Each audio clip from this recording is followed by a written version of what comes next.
Chapter 36. Rhys' words made everyone nervous. How could they let this opportunity to make a fortune slip away so easily? Rhys, ignore this fellow. He's obviously jealous of you. But we're not, we all believe you. Florence immediately took a stand. That's right. Rhys, you promised us about the stocks.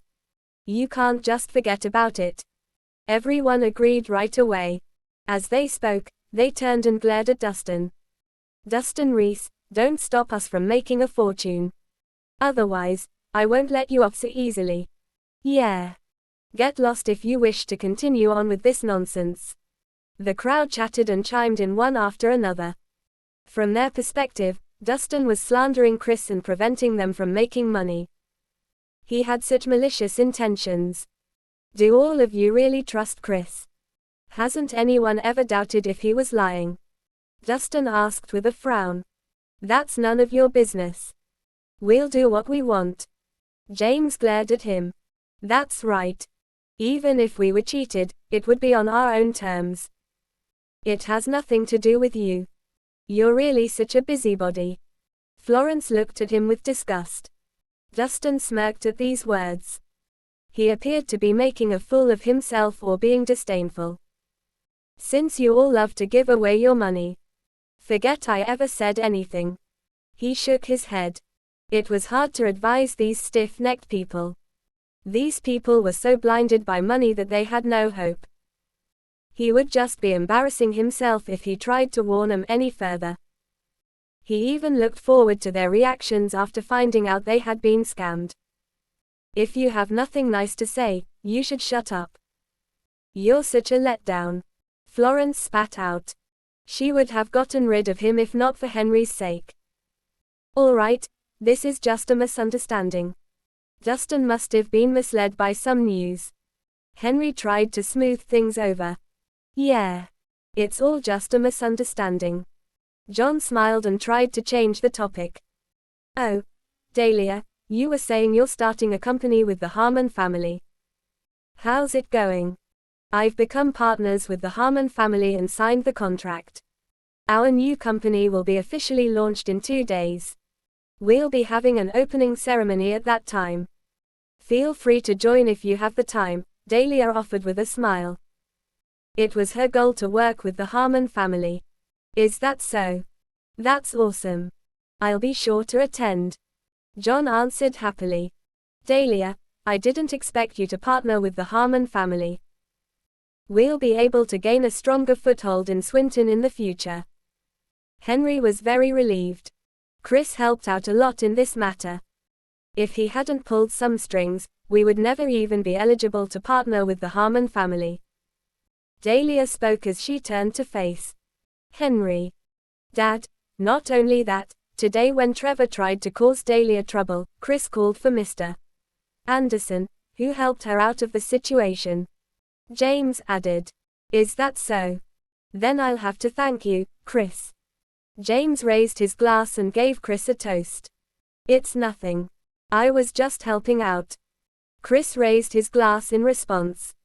You must be very influential to be able to ask for Mr. Anderson. But some people who don't know any better even tried to accuse the Nolan family of going bankrupt. What a joke. James commented in a condescending tone. Dustin sipped his wine quietly, acting as if he did not hear a thing. Although he knew the truth, he couldn't be bothered to reveal it, because they wouldn't believe him. The truth would prevail when the Nolan family went bankrupt. As they continued to drink, the atmosphere at the table loosened up more. Compared to Dustin, who had been left out, Rhys was the center of attention. They surrounded him and greeted him warmly, laughing heartily. However, no one in the Nicholson family realized they were sinking into a mire of their own making. The following morning at the Hummer Villa. As the richest man in Swinton, Edwin was drinking tea leisurely with an old man. Mr. Lawson, it's too bad that the lady was so cautious and left before the drug could take effect. Otherwise, I will definitely have subdued her. Edwin lamented. Don't worry, Mr. Hummer. She doesn't have the antidote for the drug I gave her. She will definitely come begging if she doesn't want to die. You can have your way with her then, Fletcher joked. Is that so? That's perfect. Edwin's eyes lit up. He had been longing for a thorny rose like Natasha for a long time. The thought of toying with such an exquisite woman in bed made his heart race. Sir Hummer. Suddenly, a bodyguard came and whispered something in Edwin's ear. What? Trevor is dead. Edwin's face darkened and he demanded, who did it? Who dared touch my men? Trevor was his right-hand man and did his dirty deeds. His sudden death was quite a loss to Edwin. It was rumored to be his adopted son, Mason. That man was in a hurry to take over his position, so he killed Trevor. Mason. Edwin narrowed his eyes, and thought, that bastard is so cruel. He wouldn't even spare his adoptive father. Mr. Hummer, I think there's something fishy about this matter. Fletcher had a suspicion. Huh? Did you think of something? Edwin raised his eyebrows. Trevor called me yesterday, asking me to get rid of someone related to Hunter Anderson. I planned to ask him about it today. I didn't expect him to pass so soon. Fletcher stroked his beard. So you think that person killed Trevor? Edwin quickly understood what he was implying. That's possible. Fletcher nodded. If that person is related to Hunter, this matter is not as simple as it seems. Edwin rubbed his chin, deep in thought. He had devoted all of his attention to the Harmon family, so if he were to provoke Hunter and both families joined forces, even he would be in deep trouble. Sir Hummer, I have an idea if you're afraid of causing trouble. Please, go on. Doesn't Trevor have an older brother, Travis? I heard he is serving in a war zone in the West. Besides, he is also a lieutenant who commands thousands of men. We could just inform him of the news of Trevor's death, and let him do the rest. Then, we can sit back and watch the show. Fletcher smiled sinisterly. That's a great idea. Edwin's eyes lit up. Make use of him.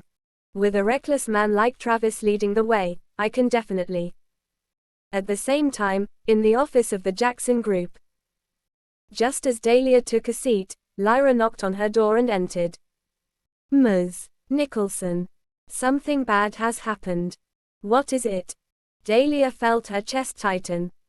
I heard there was a massacre at the Dre Group and Trevor was murdered. Lyra's words shocked her. What? Travis was murdered. Dahlia was dumbfounded.